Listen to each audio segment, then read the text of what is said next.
Welcome welcome to Adda 24/7 Bengali YouTube channel. তোমাদের প্রত্যেককে স্বাগতম আজকের সেশনে এবং সবার আগে প্রত্যেককে শুভ বিজয়া দশমীর অনেক অনেক শুভেচ্ছা। তো তোমরা জানো আজকের মা চলে যাওয়ার পালা। তো মা তো সবসময় আমাদের সাথেই রয়েছেন, এটা কোনো ব্যাপারই নয়। বাট হ্যাঁ, পুজোর শেষ দিন এটা বলতে পারো, আনন্দের শেষ দিন। দেখো সবচেয়ে বেশি আনন্দ যারা গভর্নমেন্ট জব অ্যাসপিরেন্ট তোমাদের মতো রয়েছে তাদের ক্ষেত্রে হচ্ছে গভর্নমেন্ট জবটাকে ক্র্যাক করে, এবং পুজো শেষ এবং পুজোর পর কিন্তু বেশ কিছু এক্সাম আসতে চলেছে আপকামিং, এবং বেশ কিছু ভ্যাকেন্সিও আসতে চলেছে। তো সেদিকটায় নজর তো এবার দিতেই হবে। এবার আস্তে আস্তে 3-4 দিনের, বা 3-4 দিন বলবো না, প্রায় এক সপ্তাহের কথা আমি প্রায় তোমাদের বলছি। এই সেশন আমাদের যখন পুজোর মধ্যে আমি তোমাদের ক্লাস নিচ্ছি, তো এই এক সপ্তাহের মধ্যে যা যা হয়েছে ঠিক আছে, নো ইস্যুস। এবার আস্তে আস্তে আমাদের পড়ার সময় ফিরতে হবে। আজকে তো মোটামুটি সবাই টায়ার্ড, ঠাকুর ঠাকুর ভাসান দিয়ে এসছো, বা বিভিন্ন রকমের লোকজনের বাড়ি যাওয়া, প্রণাম করা, এগুলো তো রয়েইছে। তো ঠিক আছে, আজকের ক্লাসটা তো অবশ্যই ইম্পর্টেন্ট তোমাদের জন্য, যারা যারা নিজেদেরকে একজন ডাব্লিউবিসিএস এক্সিকিউটিভ অফিসার হিসেবে দেখতে যাচ্ছ। নট অনলি এক্সিকিউটিভ, যারা যারা গ্রুপ এ সার্ভিস এবং গ্রুপ বি সার্ভিসের জন্য, এবং গ্রুপ এ সার্ভিসের টপ মোস্ট পজিশন যেন এক্সিকিউটিভ পোস্ট। তো এই জায়গায় নিজেদেরকে দেখতে চাইছে, তাদেরকে কিন্তু অপশনাল নিয়ে একটা ভাবনা চিন্তার বিরাট জায়গা থাকে, কারণ অপশনালটা কিন্তু তোমার গেম চেঞ্জার। ঠিক আছে, তো সেটা নিয়ে যে আলোচনা থাকছে, কিভাবে তুমি তোমার স্বপ্নর পথে এগিয়ে যাবে, এবং আর 24/7 তোমাদেরকে স্বপ্নের পথে এগিয়ে যেতে কীভাবে সাহায্য করছে, সেটাও কিন্তু আজকে ডিসকাশনের মধ্যে আমরা রাখবো। ওকে, তো চলো ক্লাসটা শুরু করে দেওয়া যাক। এবং এটুকু বলবো, এই ক্লাসটার পরে অপশনাল সাবজেক্ট কী নেবো, আমি আজকেও বেশ কিছু কল পেয়েছি তোমাদের, এবং বিগত দিনগুলোতে তোমরা সবাই এখন ফাঁকা থাকছো, কলও করছো। বা যাই হোক, ব্যাপারটা হচ্ছে এটাই যে অনেকেই জানতে চাইছে স্যার অপশনালটা মানে কোনটা নেওয়াটা যথোপযুক্ত হবে। যেহেতু তোমাদের জানো আমি অ্যানথ্রোপোলজি অপশনালটা এখানে নিয়ে থাকি, তো এই নিয়ে একটা কনফিউশন অনেকের মধ্যেই থাকছে যে কোনটা আমার জন্য ফ্রুটফুল। তো সেটা নিয়ে চলো আজকে আলোচনা থাকবে, তোমার জন্য কোনটা ফ্রুটফুল দেখো, সেটাই আজকে আলোচনা আমরা রাখবো। তো তার আগে প্রতিদিনের মতো আমাদের যেটা থাকে মোটিভেশনাল কোট, সেটা নিয়ে তো দেখেই নেব। We may encounter many defects but we must not be defeated. তো বিখ্যাত উক্তিগুলো মনে রেখো। অ্যাকচুয়ালি এই উক্তিগুলো না আমাদের প্রতিদিনের লাইফে ভীষণভাবে এনকারেজ করে আমাদেরকে। তো সেটাই কিন্তু সবাই মনে রেখো, এবং আমাদের জীবনে চলার পথে এই উক্তিগুলো আমাদেরকে অনেকটা এগিয়ে যেতে সাহায্য করে। আর সবাইকে জানিয়ে রেখে, আজ কিন্তু শুভ বিজয়া দশমী উপলক্ষে আমাদের চলে এসছে ডাবল ভ্যালিডিটি। সমস্ত ধরনের মহাপ্যাক্স এবং টেস্ট সিরিজের উপরে থাকছে ডাবল ভ্যালিডিটি। এর জন্য কি করতে হবে, জাস্ট কোড Y327 ইউজ করে ফেলো, তাহলে কিন্তু অপটিমাম ডিসকাউন্ট পেয়ে যাবে। ডাবল ভ্যালিডিটি কি? ডাবল ভ্যালিডিটি হচ্ছে 1 ইয়ার তুমি এনরোল করবে, যেটা এনরোলমেন্ট যে ফিসটা থাকে সেই ফিসটা দিয়ে এনরোল করবে, তাহলে কিন্তু তুমি 2 বছর ক্লাস করতে পারবে। ঠিক আছে, 1 ইয়ার ইজিক্যাল টু 2 ইয়ার্স। এই ডাবল ভ্যালিডিটি টাইম পিরিয়ড কদিন অবধি রয়েছে? ঠিক আজকে রাত্রি 12টা অবধি, মানে 11টা 59 অবধি। ঠিক আছে, আজকে রাত্রি 11টা 59 PM অবধি কিন্তু এই ডাবল ভ্যালিডিটি রয়েছে। অন্য সময় তাহলে কালকে থেকে কি হবে, বা আগে কি ছিল ব্যাপারটা একটু বলে দিই। আজকে আমি একটা কল পেয়েছি, অ্যাসপেক্টেই বলছি তোমাদেরকে। অন্য সময় যেটা থাকে সেটা হচ্ছে 1 বছরের জন্য একরকম এনরোলমেন্ট ফিস থাকে, বুঝতেই পারছো। মানে 2 ইয়ার্সের জন্য একটু বেশি থাকে মানে ফিসটা। কিন্তু এই ডাবল ভ্যালিডিটি যখন চলে তখন কিন্তু 1 বছরের ফিস দিয়ে তুমি 2 বছরের ক্লাস করতে পারবে, এবং এর মাঝখানে যা যা চলছে সেগুলো তো পাচ্ছি, সমস্ত ক্লাসের লাইভ রেকর্ডিং, তার নোটস, এভরিথিং সব পাচ্ছ, এবং যেগুলো নতুন আসতে চলেছে সেগুলোও সব পেয়ে যাবে। এবং যা যা ছিল সবটা তোমরা পাবে, সব মানে সব। তো এই চান্সটাকে জাস্ট মিস করো না, সবাইকে বলবো ইমিডিয়েটলি চান্সটাকে গ্র্যাব করে নাও অ্যাজ সুন অ্যাজ পসিবল। আর গ্র্যাব করার ক্ষেত্রে অবশ্যই হবে কোড মনে রাখবে Y327, এই কোডটা ইউজ করো, তাহলে কিন্তু অপটিমাম ডিসকাউন্টও ডাবল ভ্যালিডিটির সাথে সাথে পেয়ে যাবে, অর্থাৎ 12% ডিসকাউন্ট। তোমরা যারা অ্যাপস থেকে নিচ্ছ তারা এই 12% ডিসকাউন্টের সাথে সাথে কয়েন ইউজ করলে আরও কিন্তু বেশ কিছু ডিসকাউন্ট পেয়ে যাবে। তো যারা যারা মনে করছো, দেরি না করে অ্যাজ সুন অ্যাজ পসিবল নিয়ে নিও, এবং চান্সটাকে যত তাড়াতাড়ি সম্ভব গ্র্যাব করে নিও। তো চলো তোমাদের অপশনাল নিয়ে একটুখানি ডিসকাস করে নিই। আমি তোমাদের প্রথমেই বলেছি, তোমরা জানো যে আমি তোমাদেরকে অ্যানথ্রোপোলজি অপশনাল নিয়ে থাকি। তো অ্যানথ্রোপোলজিতে অনেকেই ভাবছে যে আমি কি করে হ্যান্ডেল করবো, ট্যাকেল করবো, এভরিথিং কোয়ারিজ প্রচুর রয়েছে। তো সেটা নিয়ে কিন্তু আজকের ডিসকাশন থাকছে। দেখো ফার্স্টেই আমি চলে আসি অপশনাল অ্যানথ্রোপোলজির কথায় আগে যাবো না, তার আগে বলবো অপশনাল। ফার্স্ট অফ অল একটা কথা বলি, অপশনালটা কিন্তু তুমি তোমার মতো চুজ করতে পারো, এক্ষেত্রে কোনো সমস্যা নেই, নামেই অপশনাল, অসুবিধা নেই। কিন্তু স্যার আমি কনফিউজড, আমি ম্যাথে অনার্স কি আমি ইতিহাস নিয়ে পড়াশোনা করেছি, বা আমি পাস গ্রাজুয়েট, বা আমি এমটেক করেছি, বা আমি এমবিবিএস এর জন্য কারোর টপিক নিয়ে পড়াশোনা করেছি, হতেই পারে। তোমাদের অনেকে অনেক রকম সেক্টর থেকে আসছে, যেমন কমার্স থেকে আসছে, এরকম প্রচুর আমি স্টুডেন্টদেরকে আমরা দেখছি। তো তাদের কনফিউশন কি স্যার আমি কোনটা নেব। হ্যাঁ, কেউ ডিটারমাইন যে আমি আমার সাবজেক্ট হয়তো সাপোজ ছিল হিস্ট্রি, কারোর একজনের ছিল, কারোর হয়তো সাবজেক্ট ছিল হয়তো সাপোজ ধরো জিওগ্রাফি, বা কারোর হয়তো মেকানিক্যাল ইঞ্জিনিয়ারিং, তো তারা তার সাবজেক্ট নিয়ে খুশি, তারা তাই সাবজেক্ট নেবে, একদম ডিটারমাইন। তো সেটা খুব ভালো দিক, ভালো কথা। আবার অনেকে এই এই জায়গাটায় আরেকটু ডেভেলপ করে গেছো যে হ্যাঁ বুঝতে পারছো যে আমার সাবজেক্ট হয়তো ম্যাথ ছিল, তো ম্যাথে না ঠিক মানে যদি অপশনালটাকে ম্যাথ রাখি আমি ঠিক এগোতে পারবো না, কারণ কোথাও গিয়েও যেন ল্যাক তৈরি হতে পারে, মানে কোথাও গিয়ে আমি পিছলাতে পারি। কারণ অপশনাল কিন্তু ফার্স্টেই তোমাদের বলেছি আজকে যে that is a game changer, তোমার গেমটাকে কিন্তু চেঞ্জ করে দিতে পারে এই অপশনাল। কেন গেম চেঞ্জার সেটাও আসছি আস্তে আস্তে। তো এটা নিয়ে কিন্তু অনেকেই কনফিউজড আছো যে আমি মেকানিক্যাল ইঞ্জিনিয়ারিং পড়েছি, তো আমার জন্য কোনটা ফ্রুটফুল হবে। এখন মেকানিক্যাল ইঞ্জিনিয়ারিং রয়েছে অপশনাল সাবজেক্টে, ডাব্লিউবিসিএস এর যে অপশনাল সেখানে রয়েছে, বাট আমি ওটা নিয়ে কতটা এগোতে পারবো, কারণ 3 বছর তো ভাই আমি জাস্ট পরীক্ষার আগে পড়ে চলে গেছি, তাই তো হয় আপনার অল, সবাই জানো। তো এটাই ফ্যাক্ট। তো আমি এবার এখানে তো আর ওই কেস করলে চলবে না, এখানে আমাকে পড়তে হবে। তো কোনটা আমাকে ওই শর্টকাটে এগোতে পারবে, ফার্স্ট অফ অল বলি শর্টকাট বলে ডাব্লিউবিসিএস এর ক্ষেত্রে আপাতত কিছু নেই।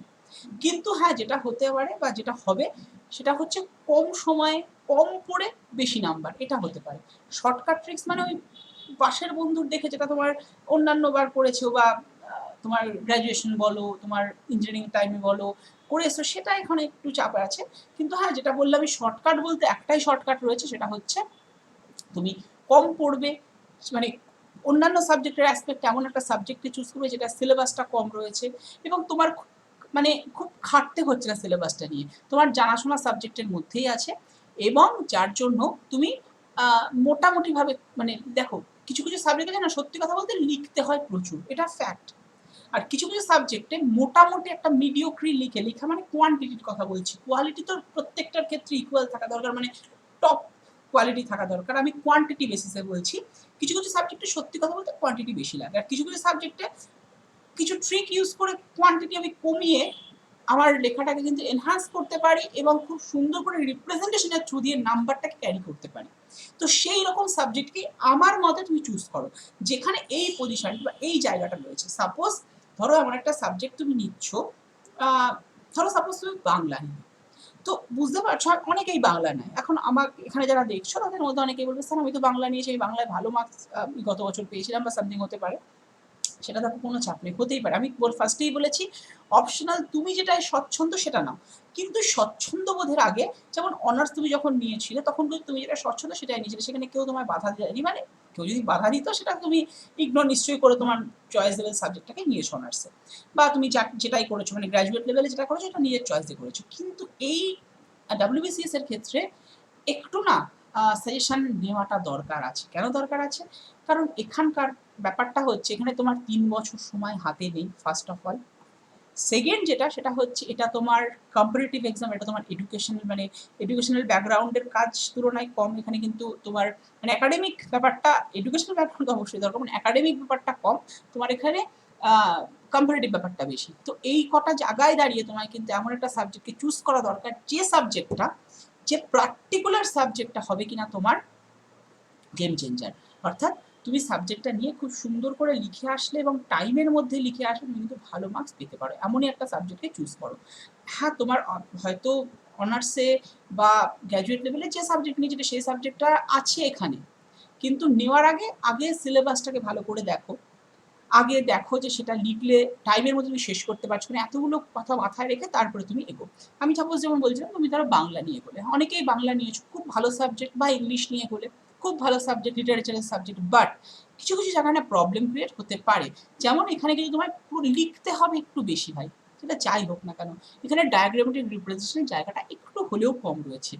তুমি যদি এমন একটা সাবজেক্ট চুজ করো যেখানে ডায়াগ্রামের থ্রু দিয়ে দেখানোর জায়গাটা রয়েছে বা ম্যাপের থ্রু দিয়ে দেখানোর জায়গাটা রয়েছে, সেখানে কোথাও গিয়েও তোমার লেখার কোয়ান্টিটিটাকে ওভারকাম করে দিচ্ছে কিন্তু বা কভার আপ করে দিচ্ছে কিন্তু তোমার ওই ডায়াগ্রামটা বা স্কিমেটিক ডায়াগ্রাম বা ফ্লোচার্ট যাকে বলি সেই জায়গাটা। তো এমনই সাবজেক্ট চুজ করা উচিত ডাব্লিউবিসিএস এর ক্ষেত্রে, যেখানে ওই যে বললাম কম সময়ে বেশি পড়ে তুলনায় মানে অন্য সাবজেক্টের অ্যাসপেক্টে কম লিখে কিন্তু অবশ্যই কোয়ালিটি মেনটেন করে আমি বেশি নাম্বার পেতে পারি। আমাদের এতগুলো কথা মাথায় রেখে তবে কিন্তু অপশনালটাকে চুজ করা দরকার সর্বাগ্রে। তো এবার চলে আসি অ্যানথ্রোপোলজিওয়ালাদের ক্ষেত্রে, অর্থাৎ যারা যারা অ্যানথ্রোপোলজি নেবে করছো, কেউ অলরেডি নিয়ে ফেলেছো মানে ওই ফর্ম ফিল আপের সময় নিয়ে ফেলেছো বা মনে মনে নিয়ে ফেলেছো এবছর ফর্ম ফিল আপ ওটাই নেবো, যেহেতু সবাই নিচ্ছে অ্যানথ্রোপোলজি এখন ট্রেন্ডিংয়ে রয়েছে ভাই, অ্যানথ্রোপোলজি নাম্বার 1, সো আমি অ্যানথ্রোপোলজি নেব। এটা যারা ভাবছো তাদের জন্যই কথাটা, মানে সবার জন্যই অবভিয়াসলি, অপশনালি যারা ভাবনা চিন্তা করছো। এবং এবার আমি সেকশন ওয়াইজ যাচ্ছি, আমি অ্যানথ্রোপোলজি ওয়ালাদের ক্ষেত্রে আমি কথাটা বলছি। অপশনালি অ্যানথ্রোপোলজি নেব ভাবছি, অনেকেই ভাবছো এটা, আমি কি ঠিক ডিসিশন নিয়েছি? এটা অনেকেরই মনে এরকম বড় সড়ো একটা কোয়েশ্চেন মার্ক তৈরি হচ্ছে। দেখো ভাই, তুমি ডিসিশন একটাই ঠিক নিয়েছো বা নিয়েছো যে ডাব্লিউবিসিএস পড়বে, এবার ডাব্লিউবিসিএস পড়বে যখন ভেবেছো, এর মধ্যে তো একটা পার্ট তোমার অপশনাল। তো অপশনালের ক্ষেত্রে যেটা তোমায় করতে হবে সেটা হচ্ছে যে বললাম যে ডিসিশনটাকে নিজেকে তৈরি করতে হবে, কারণ তুমি এখন অ্যাডাল্ট, তুমি তুমি যারা এখানে আছো না কেন সবাই আশা করি অ্যাডাল্ট, না হলেও ওই অ্যাডাল্টের কাছাকাছি, মানে যারা এখন 18-17 কাছাকাছি দেখছো তারাও কিন্তু খুব একটা ছোট নয়। তো তোমাদের একটা নিজস্ব ধ্যান ধারণা তৈরি হয়ে গেছে, 17-18 বছর লোকে নিট দিচ্ছে, যেই দিচ্ছে, সুতরাং তোমরা ছোট কেউ নয়। তো সেই জায়গাটা কিন্তু নিজস্ব একটা মেন্টালিটি তৈরি হচ্ছে যে হ্যাঁ তুমি যখন ভেবেছো ডাব্লিউবিসিএস পড়বো, তার মানে তোমার সেই জায়গাটা তৈরি আছে, তখন তুমি নিজেই চুজ করতে পারো অপশনাল কোনটা তোমার জন্য যথোপযুক্ত হবে। কতগুলো কথা যেটা বললাম সেটা মাথায় রেখে যে হ্যাঁ আমার অপশনালের ক্ষেত্রে দেখবো যে আমার অনার্স আছে বলেই ওটা নেবো এমন কোনো গ্যারান্টি নেই ভাই, এমন কোনো কথা নেই। হ্যাঁ নিলে কি হয়, একটু সুবিধাটা তুমি পেয়ে যেতে পারো, কিন্তু এখানেই আবার গল্প যে দেখা গেল তোমার অনার্সের, যেমন সাপোজ তুমি হয়তো হিস্ট্রি নিয়ে পড়েছো বা জিওগ্রাফি নিয়ে পড়েছো, দেখালে অনার্সে এমন টপিকগুলো নেই যেটা এখানে তোমায় দিয়ে দিয়েছে, হতেই পারে। এবং সিলেবাস, এখানকার সিলেবাস কিন্তু 3 বছরের সিলেবাস নয়, তোমার 1 বছর বা তারও কম সিলেবাসটা টাইম মানে তোমার শেষ করতে হচ্ছে। তো সেখানে যদি এমন কিছু মানে টপিক থাকে যেটা তোমার কোনোদিন পড়া হয়নি, নিজের সাবজেক্ট ছিল হয়তো পড়া হয়নি, ভালো কথা, সেটা আমি ওভারকাম করে নিতে পারবো, এটা তুমি ভেবে নিলে। কিন্তু সিলেবাসটা দেখলে হিউজ মানে হিউজ, কিন্তু সেই পার্সপেক্টিভে এই বেশ কটা সাবজেক্ট আছে যেখানে কিন্তু সিলেবাসের তুলনায় অনেকটা কম এবং কাছাকাছি জানার মধ্যে। তো অ্যানথ্রোপোলজি কিন্তু ঠিক তাদের মধ্যেই একটা। অ্যানথ্রোপোলজিতে কি আছে, এটা খায় না মাথায় দেয়। অনেকে হয়তো দেখো যারা অ্যানথ্রোপোলজি নাওনি তারা ক্লাস করাটা স্বাভাবিক ব্যাপার, তো তাদের উদ্দেশ্যে এই বিষয়টা বলা যে অ্যানথ্রোপোলজির মধ্যে তোমার ফার্স্ট অফ অল রয়েছে সোশিওলজি। এটা তো ভাই আমি কোনোদিন পড়িনি, কারণ সোশিওলজি আমাদের মানে ইস্ট বেঙ্গলের অনেক কম ইউনিভার্সিটিতে পড়া যায়, যেমন অ্যানথ্রোপোলজি যেমন সোশিওলজি, তাও অনেকে পড়াশোনা করছে, ঠিক আছে এটা বাদই দিলাম, এটা আমার পড়া নেই, ভালো কথা। তারপরে কি রয়েছে, হিস্ট্রি একটা বিরাট পার্ট। আমি এটা পড়েছি কারণ আমি বিসিএস দিয়েছি বা বিসিএস দিচ্ছি, তো আমি এটা পড়ে নিয়েছি, তার মানে তোমার এই জায়গাটা কিন্তু রেডি আছে। হিস্ট্রির কোন পার্টটুকু রয়েছে, আমার পুরো হিস্ট্রি এর মধ্যে নেই, তাহলে তো এটা হিস্ট্রি অপশনাল হতে অ্যানথ্রোপোলজি না হয়।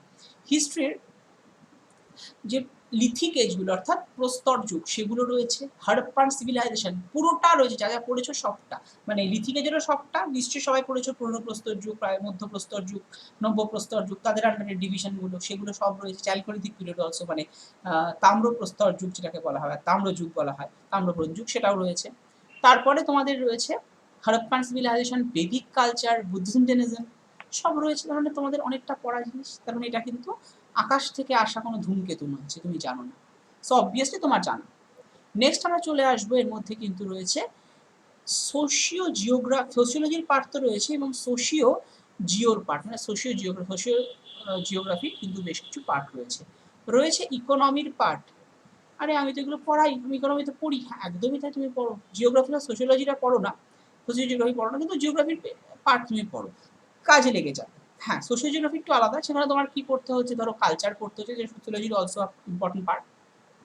তার পাশাপাশি তোমাকে কি পড়তে হচ্ছে, আমাদের ট্রাইবসদের নিয়ে কথা, একটা বিশাল পোর্শন ভিলেজ নিয়ে স্টাডি, যেগুলো পড়তে ইন্টারেস্ট লাগবে, এমন কিছু কঠিনও নয়, মানে বিশাল কিছু বড় সড়ো কোনো ক্যালকুলেশন আছে কিচ্ছু নেই এর মধ্যে, জাস্ট গল্পের মতো আনন্দ করে পড়ার জায়গা রয়েছে। এবং জানতে তোমায় এটা না, মানে একটা হয় না তো সবসময় পড়ে গেলেই তো হয় না, সব পড়ার মধ্যেই কোথাও ভালোবাসা দিয়ে পড়তে, নাহলে তো সেই পড়াটার কোনো মানে, পড়াটা ওই পড়াই থাকে, ওটার মনে থাকে না। এবং যে কোনো কম্পিটিটিভ এক্সামের জন্য যেন মনে রাখাটাই সবচেয়ে দরকার, অন্য কিছু নয়। তো এক্ষেত্রে কি হয়, ওই যে ইন্টারেস্ট গ্রো করে তোমার পড়ার, অটোমেটিক্যালি একটা তাগিদ, একটা চাগার দেবে মন থেকে যে হ্যাঁ আমি পড়বো এই জায়গাটা, আচ্ছা আচ্ছা ট্রাইবসে জানি তো হচ্ছে ও ট্রাইবসদের কালচার কী ছিল, তারা কী করতো, কী খেত, খাসি কারা, গারো কারা, এগুলো সবই কিন্তু তোমায় পড়তে হচ্ছে। তো একটা ইন্টারেস্ট গ্রো কিন্তু এই জায়গাটায় থাকছে। ইকোনমির পার্ট আছে বললাম, পলিটির পার্ট রয়েছে। অনেকে তো বলবে স্যার এত কিছু বললেন, আসল জিনিস অ্যানথ্রোপোলজি মানেই আমি জানি বায়োলজি। যাদের প্রশ্ন হচ্ছে এই সেকেন্ড আমি যেটা লিখেছি, আমি আর্টসের স্টুডেন্টস, অ্যানথ্রোপোলজি কি আমার জন্য? আরে ভাই দেখতে পাচ্ছ তো এগুলো সবই আর্টসের সাবজেক্ট, হিস্ট্রি তোমারই সাবজেক্ট, তুমি আর্টস হও সায়েন্স হও, তোমার হিস্ট্রি ওই যে টপিকগুলো বললাম সেগুলো তোমাকে বিসিএস এর জন্য পড়তেই হচ্ছে। তার মানে তোমারই সাবজেক্ট এটা। পলিটি বিসিএস এর জন্য পড়তে হচ্ছে, ইকোনমি পড়তে হচ্ছে। তো আর কি থাকলো, আর একটা জিনিস থাকলো সেটা হচ্ছে তোমার বায়োলজি।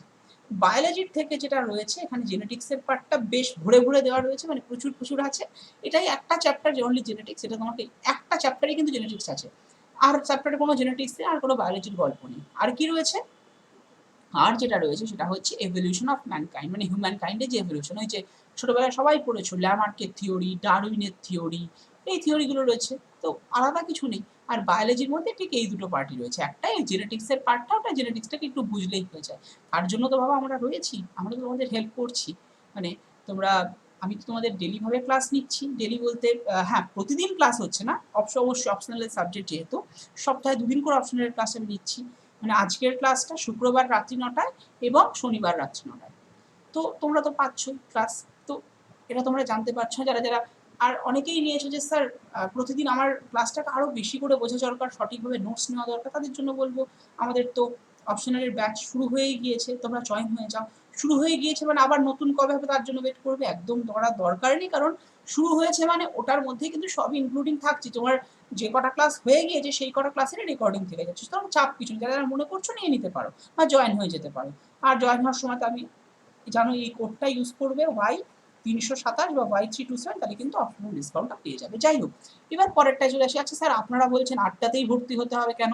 আমি তো আমার, অনেকেই তো কন্ট্রোভার্সিতে চলে আসো, আমরা কিন্তু কখনো বলি না আড্ডাতেই তোমায় ভর্তি হতে হবে, আমরা কেউ বলি না, আমরা বলি আড্ডাতে ভর্তির জায়গাটা রয়েছে তোমাদের। অনেকের তো কোয়ারিজ থাকে স্যার কোথায় পড়বো, সঠিক গাইডেন্স পাচ্ছি না, তো সেই জায়গাটায় আড্ডা তোমাদেরকে জায়গা করে দিয়েছে।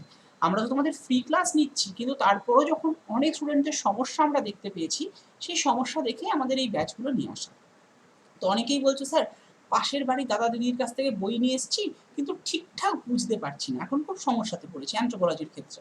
তো স্বাভাবিক, তুমি সাবজেক্টটা একদম নতুন সাবজেক্ট এবং দিদি দাদার কাছ থেকে বই নিয়ে এসছো তো ভালো কথা, দিদি দাদা তোমাকে বই দিয়ে দিয়েছেন, তারা সত্যি ভালো, বাট সাবজেক্টটা তো নতুন, আমি তো স্বাভাবিক তুমি বুঝতে পারবে না, প্রথমে খেই হারিয়ে ফেলছো। কারণ দেখো যে কোনো একটা বই ছোটবেলা থেকে যখন আমরা বই পড়ি কি দেখি, প্রথমে সূচিপত্রটা দেখে নিই, আচ্ছা বিষয়টার মধ্যে কি কি রয়েছে। এবার সূচিপত্র দেখেই তো তোমার মাথা গুলিয়ে যাচ্ছে, কোথাকার কোন টোটেমের কথা গল্প দিচ্ছে এখানে, কি ছাতার মাথার টোটেম কখনো পড়িনি, কোথায় লেখা রয়েছে যে হ্যাঁ মেন্টালিজম, এইগুলো তোমার জানা রয়েছে। টুইন স্টাডি পড়েছো অনেকে, যারা বায়োলজি স্টুডেন্ট বা এগুলো নিয়ে পড়াশোনা করেছো, কিন্তু অনেকেই টুইন স্টাডি পড়োনি, তাহলে কি জিনিস এটা, ছাড়া মাথায় ঢুকছে না, দূর এই বই কিছুই বুঝতে পারছি না। আর একটা ব্যাপার যেটা বইয়ে কিন্তু সবটা থাকে না। হ্যাঁ, তোমরা যে বইটা নিয়ে এসছো বা যে বই নাও, দেখো বাংলার বইয়ের মধ্যে খুবই অল্প সংখ্যক বই আছে, আর এম সরকারের 3টে পার্ট, মানে রেবতী মোহন সরকারের টেক্সট বুক, ওটা অ্যানথ্রোপোলজি 3টে পার্ট রয়েছে, যে 3টে পার্ট তোমাদের পড়তে হয়। একটা হচ্ছে কালচারাল অ্যানথ্রোপোলজি, একটা হচ্ছে বায়োলজিক্যাল অ্যানথ্রোপোলজি, আর একটা হচ্ছে তোমার অ্যাপ্লাইড অ্যানথ্রোপোলজি। এটা হচ্ছে টেক্সট বুক গেল বাংলার। আর বেশ কিছু দুটো মতো বই রয়েছে, 2-3টে মতো, যেগুলো হচ্ছে ওই কোশ্চেন আনসার টাইপের লেখা। এবার সেগুলো যদি নাও প্রথমে তো আরও বুঝতে পারবে না, কারণ বইটার মধ্যে কোনো বইটাতেই ডাব্লিউবিসিএস সিলেবাস মেনশন করে কিন্তু দেওয়া নেই। হ্যাঁ, অনেকেই বলবে যে যে ওরিয়েন্টাল পাবলিকেশন বলো বা শিবশঙ্কর দত্তের বইটাই বলো বিসিএস অনুযায়ী লেখা, হ্যাঁ বিসিএস অনুযায়ী লেখা, কিন্তু বিসিএস এর যে টোটাল চ্যাপ্টার আছে অ্যানথ্রোপোলজির ক্ষেত্রে, পেপার 1-এ রয়েছে 18খানা চ্যাপ্টার, P1, আর P2-তে রয়েছে কতগুলো তোমরা জানো, 10খানা চ্যাপ্টার। তো এরকম আলাদা করে কিন্তু চ্যাপ্টার আমার মেনশন করেনি। তো সেই একটা সমস্যা স্বাভাবিক, তখন মনে হবে কি দূর এই সাবজেক্ট নেবো না, আমার হাতের সাবজেক্টটা নিই, কাছের সাবজেক্টটা নিই, কোনো সমস্যা নেই, তুমি তোমার চয়েস মতোই সাবজেক্ট চুজ করতে পারো। তবে হ্যাঁ, অ্যানথ্রোপোলজি কিন্তু তোমায় যে প্রথমের ক্রাইটেরিয়াগুলো বললাম, যেখানে তোমার নিজের সাবজেক্ট মানে অনেকগুলো সাবজেক্ট চেনা সাবজেক্ট থাকছে, কম সিলেবাস, দেখতেই পাচ্ছ সিলেবাস মাত্র 18খানা পেপার 1-এ, পেপার 2-তে গিয়ে 10খানা। এবার তোমরা সবাই জানো সব তো পড়তে হয় না, মোটামুটিভাবে মানে যেগুলো থেকে কোশ্চেন আসে সেই চ্যাপ্টারগুলো ভালো করে পড়লেই কিন্তু হয়ে যায়। এবার বাকিগুলোকে একদম পড়বে না, বা স্যার আপনি পড়াবেন না, আপনি এত বড় কথা বলছেন, আপনি কোথাকার কে? আমি কোথাকার কেউ নই। অ্যাকচুয়ালি ব্যাপারটা হচ্ছে অ্যানথ্রোপোলজির ক্ষেত্রে ডিপ্রেশন হয়। স্যার এবছর রিপিটেশন হয়নি পেপার ওয়ানে। একদম রিপিটেশন হয়নি, রিপিটেশন হয়নি, রিপিটেশন হয়েছে। আমি বলবো, আমি তোমাদের এই ক্লাসটা WBCS টপার সেগুলোই নিয়েছিলাম, মানে অ্যানালাইসিস কোশ্চেন ফর অ্যানালাইসিস বলেছিলাম যে দেখো কোশ্চেন কিন্তু রিপিটেশন হয়েছে, যারা যারা কি করেছে শুধু কোশ্চেন অ্যান্সার পড়ে গেছে তারা পাওনি, যদি চ্যাপ্টার পড়ে যদি চ্যাপ্টার ওয়াইজ রিপিটেশন হয়েছে, পেপার 1 পেপার 2 থেকে রিপিটেশন হয়েছে, পেপার 3 থেকে মানে কোশ্চেন এসছে। আমি সবসময় তোমাদেরকে এটাই করা হয়, আমাদের যে ব্যাচ রয়েছে সেখানে একদম চ্যাপ্টার ধরে পড়া। আমি হ্যাঁ এবার চ্যাপ্টারের আন্ডারে কী কোশ্চেন সেটা তো বলেই দিবা, সেগুলো নিয়ে আলোচনা হয় এক্সট্রা কোনো কোশ্চেন থাকলে, কিন্তু আমার ফার্স্ট প্রায়োরিটি থাকে হচ্ছে চ্যাপ্টার ধরে পড়ানো। তুমি যদি পেপার 1-এর চ্যাপ্টার 2টা পড়ে নাও, চ্যাপ্টার 2 এর খুব ভালো করে পড়ো না, চ্যাপ্টার 2 থেকে কোশ্চেন দেবেই দেবে এবং যাই কোশ্চেন তুমি করে আসতে হবে। এবার যদি চ্যাপ্টার 2 এর মধ্যে গিয়ে তুমি আবার কাটসাজি করো, চ্যাপ্টার 2 এর অমুক কোশ্চেনটা আমি পড়ে নিই, তমুক কোশ্চেনটা পড়ে নিই, বাকিগুলো পড়বো না, তাহলে ভাই তুমি কিন্তু চাপ খাবে। তো যেটাই বললাম যে এই বই নিয়ে এসে কিন্তু প্রথম বুঝতে পারছো না, এটা একটা স্বাভাবিক সমস্যা সবার ক্ষেত্রে, মানে যারা যারা একদম ইনিশিয়াল স্টেজে আছো, যারা যারা মোটামুটি কয়েকবার মানে সাবজেক্টারি ঘাটাঘাটি করেছো তারা ঠিক আছে, একটা মোটামুটি অ্যাকাস্টাম টু হয়ে গেছো, বাট যারা একদম নতুন তাদের ক্ষেত্রে কিন্তু এই সমস্যাটা হবে। তার জন্য তাহলে 24/7 আমাদের প্রিভিয়াস ক্লাসগুলো রয়েছে, একটু দেখে নাও, তাহলে তোমার সুবিধা হয়ে যাবে। আচ্ছা, কিভাবে পড়লে বিষয়টা কিছুটা হলেও বুঝতে পারবো? দেখো, পড়ার ক্ষেত্রে বলবো তোমার টার্গেট যেন থাকে, এটা তোমাদেরই প্রশ্ন, ঠিক আমি এখানে লিখে এনে তোমাদেরকে বোঝানোর জন্যই লিখে এনেছি। তো দেখো, ব্যাপারটা হচ্ছে পড়বে যেমন করে আত্মস্থ করবে, আর কিছুই নয়। তবে হ্যাঁ, পড়ার ক্ষেত্রে যেটা করবে, বেশ কিছু ফার্স্ট অফ অল দেখো তোমার কোন কোন চ্যাপ্টারগুলো তুমি তোমার বই থেকে পাচ্ছ সেগুলোকে মার্ক করে নাও চ্যাপ্টার ওয়াইজ, এবং যেগুলো পাচ্ছ না সেগুলোকে আরেকটা শর্ট আউট করো, মানে জাস্ট পুরো শর্ট আউট করো দুটো খাতার মধ্যে, এবং তারপরে যেগুলো পাচ্ছ সেগুলোকে একবার জাস্ট ছাড়া রিডিং করে নাও ফার্স্টে, যদি একদম ইনিশিয়াল স্টেজে থাকো। তারপরে কি করছো, ওটাকে একটু গ্রো আপ করছো, একদিন রিডিং করলে দুদিন, 3 দিন লেগে গেল, এক সপ্তাহে ধরো রিডিং করতে রাখলো চ্যাপ্টারগুলো, ভালো কথা। পরের সপ্তাহে যদি তোমার টার্গেট থাকে যে হ্যাঁ আমি তো রিডিং করে ফেলেছি, এবার আমার মোটামুটি সাবজেক্টটা কিছুটা হলেও বুঝতে পেরেছি, মানে অন্তত যাই তুমি করো 30 থেকে 40% তুমি বুঝতেই পারবে যদি এক সপ্তাহ ধরে একটা সাবজেক্ট নিয়ে রিডিং করে ফেলো। একটা সাবজেক্টই না, মানে এই সাবজেক্টটাকে 1 ঘন্টা 1.5 ঘন্টা করে টাইম দিয়ে যদি প্রতিদিন পড়ো, তা দেখবে রেডি হয়ে গেছে। এবার বাকিটুকু করতে ফিনিশিং টাচ দিতে হবে। সেটা কি করতে হবে, এবার তুমি যেগুলো পড়েছো একদম চ্যাপ্টার বাই চ্যাপ্টার, যে চ্যাপ্টারগুলো তুমি পেয়েছো সেই চ্যাপ্টার বাই চ্যাপ্টার দেখো যে প্রিভিয়াস ইয়ারে কী কী কোশ্চেন এসছে, এবং সেই অনুযায়ী কিন্তু তুমি কি করবে, দেখো যে ওখান থেকে কি কি কোশ্চেন তোমার অজানা এবং তুমি সেগুলো লিখতে চাও। দেখো এইভাবে লেখাটাকে আস্তে আস্তে আস্তে আস্তে গ্র্যাব আপ করো, দেখো হয়ে যাবে, কোনো চাপ নেই। এবার দেখো, আমি তোমাদেরকে এই যে বললাম যে তোমাকে প্রিভিয়াস ইয়ার কোশ্চেনের চ্যাপ্টার থেকে শর্ট আউট করতে হবে, তো এইটা কিন্তু ব্যাচে আমরা সবসময় দিয়ে দিই, মানে আমাদের স্টুডেন্টদেরকে আমরা এটা প্রোভাইড করে দিই যে শর্ট আউট করে ধরো পেপার 1-এর চ্যাপ্টার 1-এ যা যা রয়েছে, যা যা কোশ্চেন এসছে বিগত 15 বছর বা 20 বছরে, সেগুলো একদম শর্ট আউট করে দিলে এবং কী কী সম্ভাব্য আসতে পারে সেগুলো শর্ট আউট করে দিয়ে দেওয়া হয়। তো এই কাজগুলো ওখানে হয়। তো দেখো, এটা তো স্পেশাল একটা ব্যাপার থাকেই, বুঝো, এটা মানে দ্বিধাদ্বন্দ্বের কোনো জায়গা নেই। তো যারা যারা নিতে চাইছো নিয়ে নিতে পারো, অ্যাজ ইউর উইশ। তোমরা যদি মনে করো মহাপ্যাকে জয়েন হয়ে যাও, মহাপ্যাকে জয়েন হয়ে যাবে, কারণ এখন তো WWD চলছে, মহাপ্যাক নিয়ে নাও সবচেয়ে ভালো। কিন্তু যদি বলো না আমি এটা মহাপ্যাক ফহাপ্যাক জানি না, আমি শুধু অ্যানথ্রোপোলজি নেবো, সো ইউ মে অলসো বটে, তুমি নিতেও পারো, মানে অ্যানথ্রোপোলজি আলাদা করে নিতে পারো। আবার মহাপ্যাকের মধ্যে যারা যারা ভর্তি হবে তারা সমস্ত রকমের অপশনাল ব্যাচেস ইনক্লুডিং দেখতে পারবে বা ক্লাস করতে পারবে, কিন্তু নিশ্চয়ই তুমি সব তো আর অপশনাল নেবে না, তুমি একটা অপশন নিয়ে নেবে। আর যদি মনে হয় যে আমি মহাপ্যাক নেবো, আমি শুধুমাত্র অ্যানথ্রোপোলজি অপশনালি নেবো, তাহলেও তুমি কিন্তু নিতেই পারো, তাহলে তুমি শুধুমাত্র অ্যানথ্রোপোলজি অপশনালি দেখতে পাবে। আর মহাপ্যাকেরা WBCS সমস্ত ক্লাস, WBCS আন্ডারে যা যা ক্লাস আছে সমস্ত কিছু তুমি দেখতে পাবে, এবং তার থেকে নোটস থেকে শুরু করে সব কিছু এভরিথিং তুমি কিন্তু পেয়ে যাবে।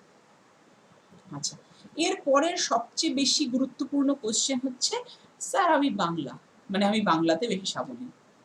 WBCS ইংলিশ ল্যাঙ্গুয়েজে হয়, এটা আমার বলেছে কেউ একজন, তাহলে আমি কী করবো? এই প্রশ্ন, এই মানে প্রশ্ন নিয়ে আমি জেরবার, আমি প্রচুর হোয়াটসঅ্যাপ মেসেজ আর কল পাচ্ছি, যে মানে পেয়েছি বেশ কয়েকটা দিন ধরে, যে স্যার আমি বাংলাতে বেশি সাবলীল, আমি ইংলিশে পারছি না, এবার অপশনাল তো ইংলিশে লিখতে হয়, আমি অপশনালি নেবো, আমি অনলি CDR-Dর জন্য দেবো। কে বলেছে ভাই এইসব তোমাদের উল্টো পাল্টা কথা? আর যে বলেছে, বলার বলেছে তুমি তো নিশ্চয়ই পড়াশোনা জানো, ইংলিশে তুমি সাবলীল না হতে পারো, ইংলিশ ল্যাঙ্গুয়েজ তো পড়তে পারো, তাই নিয়ে WBCS দেওয়ার সাহস দেখিয়েছো। তো তুমি একটুখানি মানে ফরম্যাটটা দেখে নাও না। এখন তো তোমার হাতে, তুমি অবশ্যই যখন এই ক্লাস দেখছো মানে তোমার কাছে মোবাইল ফোন রয়েছে, সো মোবাইলে গিয়ে সার্চ করে দেখে নাও ওদের ওয়েবসাইট থেকে গিয়ে, যে হ্যাঁ আদেও এরকম কথা কোথাও বলা আছে কিনা, শুধু ইংলিশেই লিখতে হবে। কে বলেছে? তুমি ইংলিশ লিখতে পারো, বাংলায় লিখতে পারো, তবে হ্যাঁ একটা কথা বলা আছে, তুমি যে পেপার ইংলিশে লিখবে সে পেপার ইংলিশেই লেখো। ধরো পেপার 1 তুমি মনে করলে ইংলিশে দেবে, তো তুমি ইংলিশে এই টোটালটা ইংলিশে দিতে হবে, এটা বলে দেওয়া রয়েছে।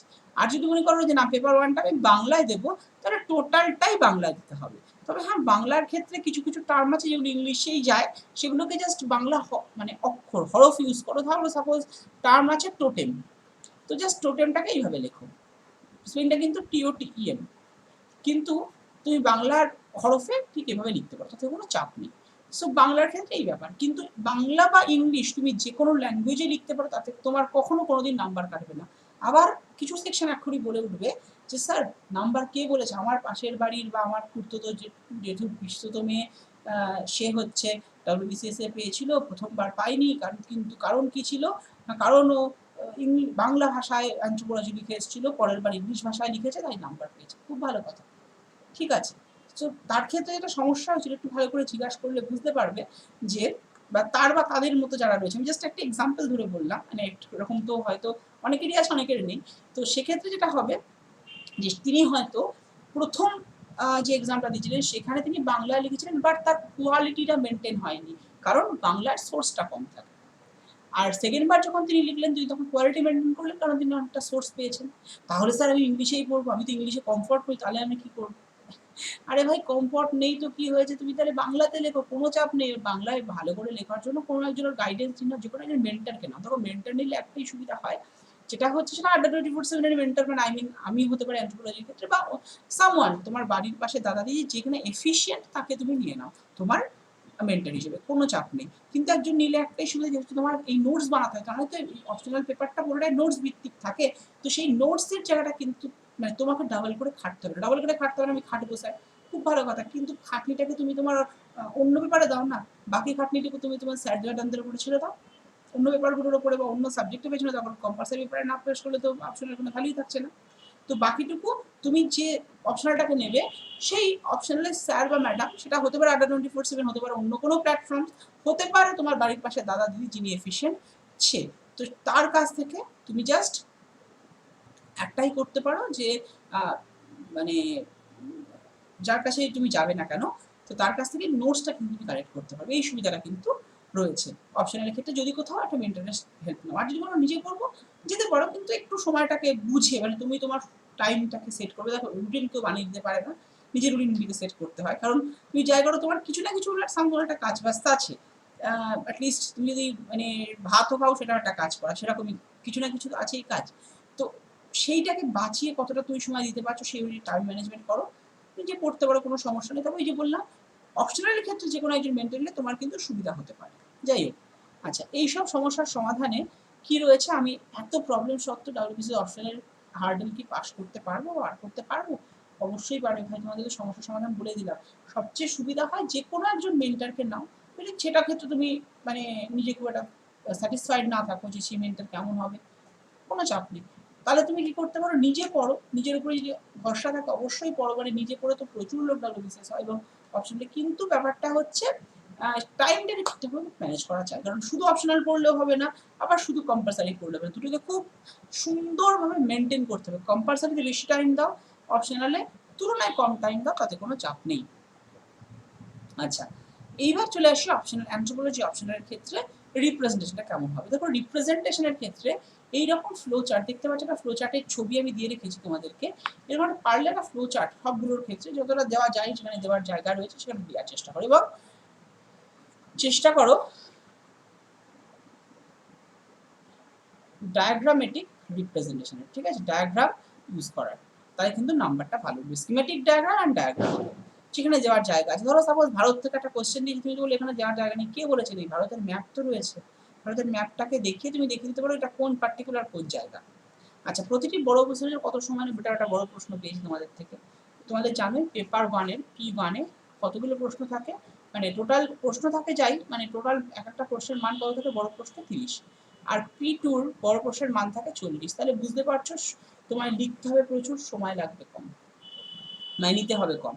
তো বড় প্রশ্নের ক্ষেত্রে আমি তোমাদের বলবো ম্যাক্স টু ম্যাক্স 12 থেকে 15 মিনিট না। অনেকেই বলবে স্যার এটা পাগল হয়ে গেলেন, 30 মার্কসের কোশ্চেন 12 থেকে 15 মিনিটে লিখবো কি করে? আমি পাগল হইনি ভাই, তাহলে কিন্তু তুমিই চাপ খেয়ে যাবে, কারণ যদি 15 মিনিটে না নামাতে পারো, 3 3 6টা ওদিক থেকে 18, একদমই তাই, 6টা কোয়েশ্চেন বড় প্রশ্ন নামাতে পারবে 3 ঘন্টা? যদি 15 মিনিট করে দাও তাহলে কত হচ্ছে তোমার, হিসেব করে দাঁড়ালে মোটামুটিভাবে যদি দেখো 3 ঘন্টায়, তাহলে এদিকে ওই 1.5 ঘন্টা মতো তোমার কিন্তু লাগছে। এবার আমি 15 মিনিট বলেছি বলে 15 মিনিটই তোমার হবে এমন তো নয়, তাহলে ওটা কোনোটা 20 মিনিট হলো, কোনোটা 15 মিনিট হলো, কোনোটা 25 মিনিট হলো, তাহলে সেক্ষেত্রে তোমায় ধরে রাখতে হবে 1 ঘন্টা 45 মিনিট থেকে 2 ঘন্টা তুমি দিচ্ছ বড় প্রশ্নের পেছনে, হাতে মাত্র পড়ে থাকছে 1 ঘন্টা, যেখানে তোমায় 10 মার্কসের কোশ্চেন লিখতে হবে। মানে এর শর্ট কোশ্চেন মধ্যে 10 মার্কসের কোশ্চেন থাকে, এর 20 মার্কস। তো বুঝতে পারছো কতটা তোমায় এফোর্ট দিয়ে কাজটা করতে হবে, যে 10 মার্কস পাওয়া কিন্তু মানে বরঞ্চ 30 মার্কস পাওয়া সহজ 10 মার্কের থেকে। তাহলে সেখানে তোমার হাতে মাত্র ওই 20 মার্কস, মানে 20 মার্কস বলছি, তোমার হাতে আর 1 ঘন্টা থেকে 1 ঘন্টা 15 মিনিট টাইম থাকবে, তার মধ্যে তোমায় কিন্তু শেষ করতেই হবে। সো সেই জায়গাগুলো বুঝে শুনে একটুখানি করবে। আর বললাম এতটা সময় তোমায় নিতে হবে, যে বড় প্রশ্নের জন্য 12 থেকে 15 marks, 15 minute time more than enough. বড় প্রশ্নের জন্য মানে 30 মার্কস হতে পারে, 40 মার্কস হতে পারে, যথেষ্ট। ছোট প্রশ্নের জন্য কত টাইম দেবো, তো সেক্ষেত্রে বলবো জাস্ট চেষ্টা করো 7 থেকে 10 মিনিটের মধ্যে ছোট প্রশ্ন লেখা। ছোট প্রশ্নের ক্ষেত্রে একই কথা বলে, ছোট প্রশ্নে বললামই P1 পেপার 1-এ 10টা থাকে, পেপার 2-তে 20টা থাকে। তো সেই জায়গাটা একটু ভেবে চিন্তে আনসারটা করবে। আচ্ছা, নোটস বানাতে কি আমি একা পারবো? কেন পারবে না ভাই, নিশ্চয়ই তুমি পারবে। তবে ওই যে বললাম মেন্টার নিলে কি হবে, তোমার ওই রেসপন্সিবিলিটিটা তুমি কিন্তু চাপিয়ে দিতে পারছো যে কোনো একজন মেন্টারের কাছে। সেটা বললামই, আড্ডা 24/7 হতে পারে, আড্ডা 24/7 হতে পারে, অন্য কোনো মানে তোমার যে অনলাইন প্ল্যাটফর্ম আছে সেখানে হতে পারে, তোমার বাড়ির পাশে দাদা দিদি কোনো যে অফলাইন সেন্টার আছে সেখানে। So you may proceed, but হ্যাঁ নিশ্চয়ই পারবে, কিন্তু ওই যে বললাম একটু ভেবে রাখবে, কারণ টাইমটা কিন্তু এখানে খুব শর্ট। আচ্ছা, সেলফ স্টাডি করে কি অপশনাল সাবজেক্টে ভালো নাম্বার পাওয়া যায়? অবশ্যই পাওয়া যায়। দেখো আলটিমেটলি যে স্টাডি করো না কেন সেটা সেলফ স্টাডি হবে। নিজেকে না পড়লে কোনো এক্সামে তুমি ভালো নাম্বার পাবে না, এবং সেটা অপশনাল তো নয়। তো সেলফ স্টাডি করে পাওয়া যায়, শুধু কিছু কিছু স্ট্র্যাটেজি, এই যে বললাম ছোটো ছোটো জিনিস যেগুলোকে তুমি বুঝবে, যে যেগুলোকে আমার দেওয়া দরকার, এগুলোকে আমার দেওয়া দরকার নেই, সেই জায়গাগুলো বুঝে, বা এইটুকুকে রাখবো এটুকুকে বাদ দেবো, এই যে এডিটিংটা, এই এডিটিংটা তুমি শিখে যাও, তারপরে তোমার সেলফ স্টাডি করাটাই সবচেয়ে যুদ্ধোপযুক্ত, কোথাও যাওয়ার দরকার নেই। কিন্তু এডিটিংটা কিন্তু নিজেকে শিখতে হবে। এই যে বললাম ফটো, ধরো কেউ ফটোশপে কাজ করো, তো এডিটিং তো প্রথমে কারো না কারোর হাত ধরে শিখতেই হয়। কেউ বলবে আমি একা শিখেছি, তাও তুমি কারোর দেখে দেখে হয়তো শিখেছো, বা কোনো না কোনো, হ্যাঁ বলবে আমি একদম একা শিখেছি স্যার, আরে বাবা তুমি তো ইউটিউব দেখেছো না, দেখোনি? তো সেটাই ব্যাপার, যে কারোর না কারোর হেল্প নিয়ে তোমায় শিখতে হবে। এই ক্ষেত্রেও কিন্তু তাই, যে যদি মনে হয় তোমরা জয়েন হতে পারো। এবং এক্ষেত্রে একটা জিনিস বলবো, যে আমাদের যে ব্যাচ চলে সেখানে কিন্তু ইংলিশে যেমন নোটস চলে, অনেকে বলবে স্যার আমি তো ইংলিশ নাই বাংলায়, তার জন্য বাংলাতেই নোটস চলে। সংখ্যাগরিষ্ঠতা বাংলায় বেশি বলে আমি তোমাদের বাংলাতেই পড়াই এবং বাংলাতেই বোঝাই।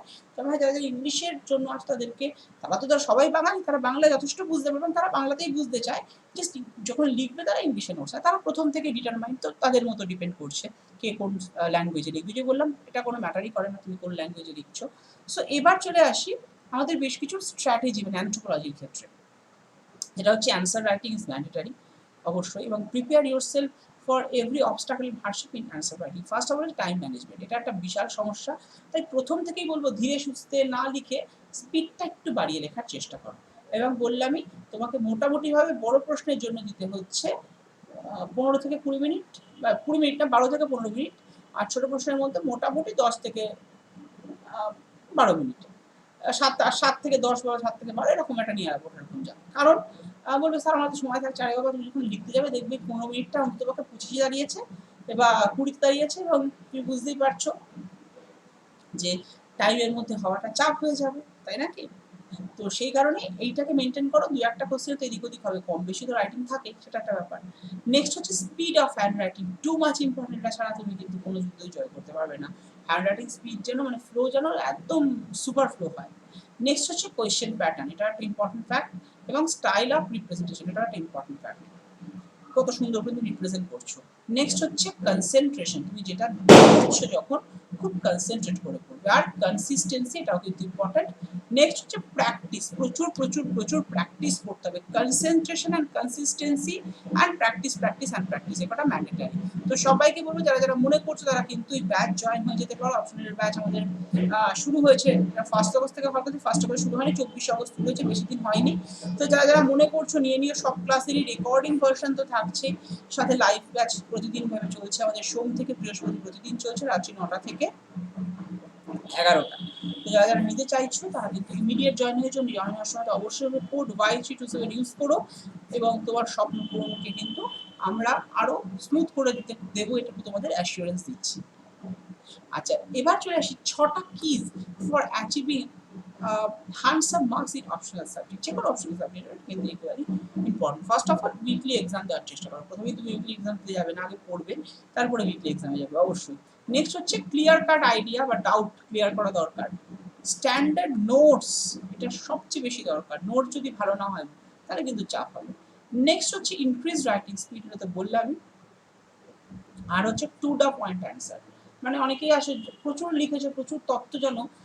আমি আমার একটা ফ্রেন্ডকে দেখেছিলাম, সে বেশ তথ্য জানে, বাট স্টিল যখন লেখে না পুরো থরলি লেখে। তাতে করে কি হয়, হয়তো আমার মানে দেখা যাচ্ছে অনেকের হাতের লেখা খারাপ, সে ওর থেকে বেশি নাম্বার পাচ্ছে। ওর হাতের লেখা ভালো কিন্তু থরলি লিখছে। তো এটা এই স্যার ম্যাডামরা যখন দেখবেন তাদেরও তো সব ক্ষেত্রে তারা যথেষ্টভাবে গুরুত্ব দিয়ে দেখবেন, তাও কোথাও গিয়ে হয়তো স্কিপের জায়গা থাকবে। সেক্ষেত্রে বলবো যে একটু point out, to the point answer দেওয়ার চেষ্টা করো, যেটুকু যে ঠিক সেইভাবে অ্যান্সার দেওয়াটাকে চেষ্টা করো। নেক্সট হচ্ছে ক্লিন অ্যান্ড ক্লিয়ার রিপ্রেজেন্টেশন, এই কটা এটাও কিন্তু মোস্ট ইম্পর্টেন্ট। তো সেই কটা জিনিসকে মাথায় রেখে চলো, তাহলে আই হোপ সমস্যা হওয়ার কথা না। নেক্সট হচ্ছে WBCS মহাপ্যাক। এই WBCS মহাপ্যাক অনেকের একটা কনফিউশন 21 আর 22-এর মধ্যে, মানে 2021 আর 22-এ কি চেঞ্জ? কোনো চেঞ্জ নেই, যে যা ছিল তেমনই আছে। এবং আজকে ডাবল ভ্যালিডিটি চলছে। তোমরা যখন সার্চ করবে R24/7 অ্যাপসে গিয়ে WBCS মহাপ্যাক বলে দেখবে দুটো অপশন দেখাবে। একটা দেখাবে 12+12, যার ভ্যালুটা 4000 সামথিং 4K প্লাস, ওই 4400-500 মতো। আর একটা রয়েছে 24 মান্থে, সেটা প্রায় ওই 7500-এর কাছাকাছি।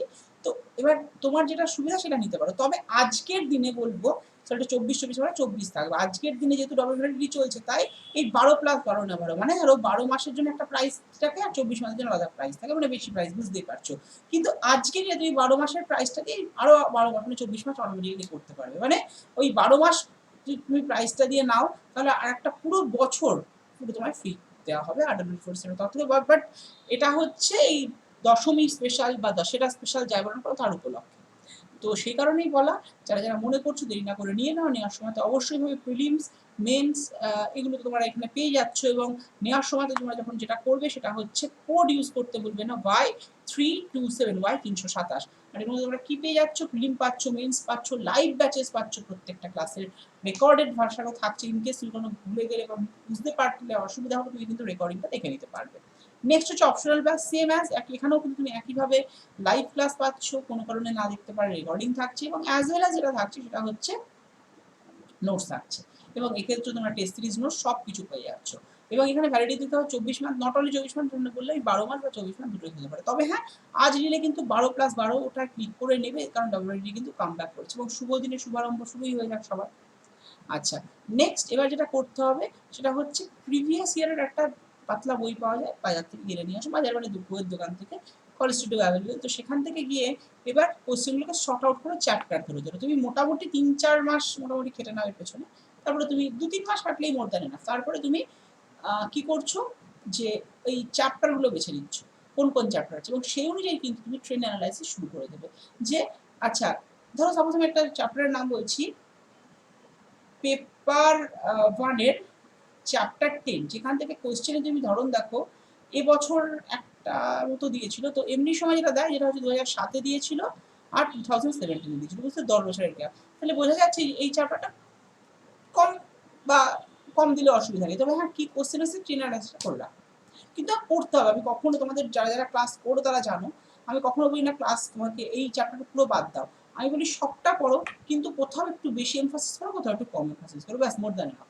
নেক্সট হচ্ছে প্রিভিয়াস ইয়ার কোশ্চেন অ্যানালাইসিস, যেটা করতে হবে নিজেকেই। Chapter selection is one of the important factors. এখানে কোন কোন চ্যাপ্টার তুমি চুজ করবে, চ্যাপ্টার সিলেকশনটা মানে এই যে বললাম কি করে বাদ দিয়ে দিয়ে শর্ট আউট করবে, সেটা সব শর্ট আউট করতে যাবে না। যেগুলোকে তুমি বাছাই করে রাখলে, মানে খুব সুন্দর ভালো জিনিস, যেগুলোতে কোশ্চেন প্রতিবার আসে, ঠিক সেগুলোকে বেশি করে এমফাসিস করে পড়ো। যেগুলোতে কম আসে সেগুলোতে পড়বে, একটাও বাদ দেবে না। 18টার 10 মানে 28টা টোটাল চ্যাপ্টার বাদ দেওয়ার কোনো প্রশ্নই নেই। অনেকের ক্ষেত্রে, অনেক সাবজেক্টের ক্ষেত্রে দেখা যায় যে 28টা তোমার পেপার ওয়ানেই থাকছে। তো সাবজেক্ট কিন্তু এখানে অনেকটা কম, মানে সিলেবাসের বেসিসে। তো তুমি যেটা করতে পারো, যে ওই যে বললাম মার্কস তুমি দেখে নাও 2007 2017 এরকম ভাবে কোনটা থেকে কি কি এসছে, এবং 28খানা চ্যাপ্টারের মধ্যে থেকে ইম্পর্টেন্ট চ্যাপ্টারগুলোকে বেছে সেগুলোকে স্টার মার্ক দিয়ে নাও, সেগুলোর কাজটা আগে করে ফেলো। তারপরে তার উপরে কোশ্চেন আনসার রাইটিং থেকে শুরু করে এভরিথিং সবকিছু করে নিতে পারো। Next, diagram practice. শুধুমাত্র কোশ্চেন আনসার লেখা প্র্যাকটিস করলেই হবে না, তার সাথে সাথে কিন্তু ডায়াগ্রাম যে তুমি দেবে, এখানে তো ডায়াগ্রামটির প্রিপারেশনের প্রচুর জায়গা থাকে, প্রচুর স্কোপ থাকে, তো ডায়াগ্রামটাকে কিন্তু তোমায় ইউটিলাইজ করতে হবে বা লিখতে হবে। আচ্ছা, তার আগে তারপরে বলে দিই তোমাদের ডাব্লিউবিসিএস মহাপ্যাক নিয়ে। মহাপ্যাক তো তোমরা জানো যে ডাব্লিউবিডি চলে এসেছে, এর মধ্যে প্রিলি প্লাস মেন্স একসাথেই আছে, এবং মেন্সের ক্ষেত্রে এই যে ব্যাচগুলো দেখতে পাচ্ছ, প্রথমে যে বাংলা ইংলিশ, তারপর হিস্ট্রি জিওগ্রাফি, তারপরে রয়েছে ইকোনমিক্স, তারপরে রয়েছে সায়েন্স জিকে, তারপরে রয়েছে ইকোনমিক্স অ্যান্ড পলিটি, তারপরে রয়েছে তোমার ম্যাথ চেয়ার। তো তোমরা যে ব্যাচটা নিতে চাইছো ইন্ডিভিজুয়ালি নিতে পারো, সবগুলো একসাথে নিলে তোমাদেরই কিন্তু সুবিধা বা তোমরা কিন্তু লাভ পাবে এর থ্রু দিয়ে। ঠিক আছে, তো সবাই মিলে কিন্তু এই কোড ইউজ করতে ভুলবে না, Y327 বা Y327, তাহলে কিন্তু অপটিমাম ডিসকাউন্টটা তোমরা প্রত্যেকে পেয়ে যাবে। ওকে, তো আজকে নিয়ে নাও, কারণ আজকে কিন্তু ডাবল ভ্যালিডিটি, অর্থাৎ 1 বছরের ক্লাস করার থ্রু দিয়ে 2 বছর ক্লাস করার, মানে এনরোলমেন্টের থ্রু 2 বছর ক্লাস করতে পারছো। তো এই সুযোগটা কেন হাতছাড়া করো ভাই? শুভ দিনে শুভারম্ভ করো না, আজকে তো দশমী, তো কালকে থেকে তো আবার সবাই যে যার কাজে লেগে পড়বে, তোমরাও পড়াশোনাতে লেগে পড়বে। আজকে অলরেডি শুরু করে দিয়েছো, বাট স্টিল মানে সারা পুজোটা হয়তো ইউটিলাইজ করেছো অনেকেই খুব ভালো মতো। তো যাই হোক, আর এই যে বললাম ডাব্লিউবিডি কাম ব্যাক করেছে, তো কাম ব্যাক করেছে মানে এই কোডটা যখন ইউজ করবে ডাব্লিউবিডি তো পাবেই, তার সাথে সাথে তুমি কিন্তু পেয়ে যাবে আরও 12% ডিসকাউন্ট। এবং তার সাথে কি পাচ্ছ না, কয়েন যখন এই যে ভিউ অফার থাকবে, ভিউ অফারে গিয়ে ক্লিক করে এটা দেবে, তারপরে নিচে দেখবে কয়েন বলে অপশন আছে, কয়েন ইউজ করলে আরও কিছু ভ্যালু কমে যেতে পারে। তো দেরি না করে অ্যাজ সুন অ্যাজ পসিবল নিয়ে নাও। তো সবাইকে বলবো অনেক অনেক থ্যাংক ইউ, অ্যান্ড আবারও শুভ বিজয়া, প্রত্যেককে শুভ বিজয়ের অনেক অনেক শুভেচ্ছা, ভালোবাসা সব কিছু থাকলো তোমাদের জন্য। এবং সবাইকে বলবো যে তোমরা কিন্তু অনেকে আছো লাইক করছো না, যদি ভালো লেগে থাকে সেশনটা সম্পর্কে কোনো অসুবিধা না থাকে তাহলে অবশ্যই লাইক করো, কমেন্ট করো অ্যান্ড শেয়ার করো। আর যারা যারা এখনও সাবস্ক্রাইব করোনি, জাস্ট দেখছো, এগুলো সাবস্ক্রাইবটা করে রেখো, এবং সাবস্ক্রাইব করার সময়তে বেল আইকনটা প্রেস করার পরে দেখবে অল অপশন বলে একটা অপশন আছে, ড্রপডাউন বক্সে ক্লিক করলে দেখতে পাবে অল অপশনে গিয়ে ক্লিক করে রাখবে, তাহলে নোটিফিকেশন কিন্তু তোমার কাছে পৌঁছে যাবে। আর সাবস্ক্রাইব যারা করোনি তারা সাবস্ক্রাইব করে এই কাজটা কিন্তু অবশ্যই করে রেখো, কারণ আবার যারা যারা নোটিফিকেশন পাচ্ছে না তাদেরকেও একই কথা বলে রাখা। তো চলো আজকের মতো এখানে এন্ড করছি। সবাই ভালো থেকো, সুস্থ থেকো, মা দুর্গা তোমাদের সবাইকে ভালো রাখুন একটা বছর ধরে। এবং আবারও বলি সবাই যেন সামনের বছরের আগে গভর্নমেন্ট জবটা ক্র্যাক করে নিতে পারো, কারণ এটাই কিন্তু আর 24/7 বাংলার একমাত্র উদ্দেশ্য তোমাদেরকে নিয়ে। So thank you to all of you, and এখানেই এন্ড করছি। তো চলো আবার আমাদের আগামীকাল দেখা হচ্ছে ঠিক রাত্রি 9টার সময়, সেম চ্যানেলে, ডাব্লিউবিসিএস টপার্স চ্যানেলে। যদি এটা 24/7 বাংলার হয়েই বলছো, বাট একই ব্যাপার, 24/7 ডাব্লিউবিসিএস টপার্স চ্যানেলে তোমরা কিন্তু এই ক্লাসটা মানে আর একটা ক্লাস যেটা কালকে রয়েছে সেটাও কিন্তু রাত্রি 9টায় দেখতে পাবে। সবাই চলে এসো রাত্রি 9টায়। আর এই ক্লাসটাও তোমরা সবাই দেখে জানিও তোমাদের কার কি আর কি কি কোয়ারিজ রয়েছে, যদি কিছু থাকে সেটাও কিন্তু জানাতে ভুলবে না। So thank you to all of you. আর সবাইকে বলবো যে আর কারোর কোনো কোয়ারিজ থাকলে সেটা কিন্তু অবশ্যই ভাবে জানিয়ে দেবে। So thank you and best of luck to all of you.